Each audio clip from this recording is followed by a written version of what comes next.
ఇక్కడ నేను మధ్యలో అడ్డొస్తున్నాను. అసలు ఇష్యూ ఆ రోజు చిలికి గాలివాన అవడానికి ప్రధాన కారణం ఏంటనేది నేను ఒక 30 సెకండ్స్ చెప్తా. చిరంజీవి గారు వెళ్ళారు, కలిశారు, జగన్మోహన్ రెడ్డి గారు సాదరంగా ఆహ్వానించారు. ముందు చిరంజీవి గారి సతీమణి ఇద్దరు వెళ్తే జగన్మోహన్ రెడ్డి గారు సతీమణి వీళ్ళిద్దరిని దగ్గరుండి భోజనం వడ్డించారు, శాల్వా కప్పారు, మెమోంటోలు ఇచ్చారు, చక్కగా బాగుంది, దాన్ని ఎవ్వరూ తప్పు పట్టరు.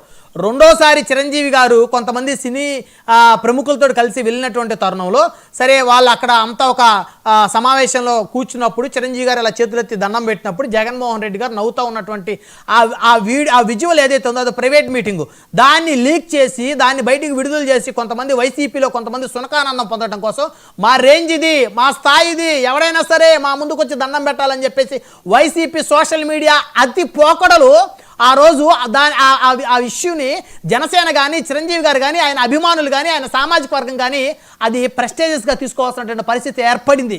కొంతమంది మీ పార్టీలోని అత్యుత్సాహ పరుల వల్ల. కాదంటారా నా మాటలో? 100% కాదంటాను బ్రహ్మనాయుడు గారు. ఎందుకంటే ఇది కూడా చెప్తాను 2 నిమిషాలు.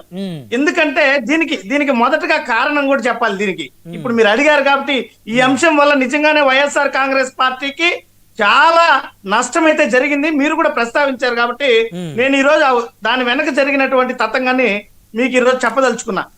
వాస్తవానికి ఎవరు అవునన్న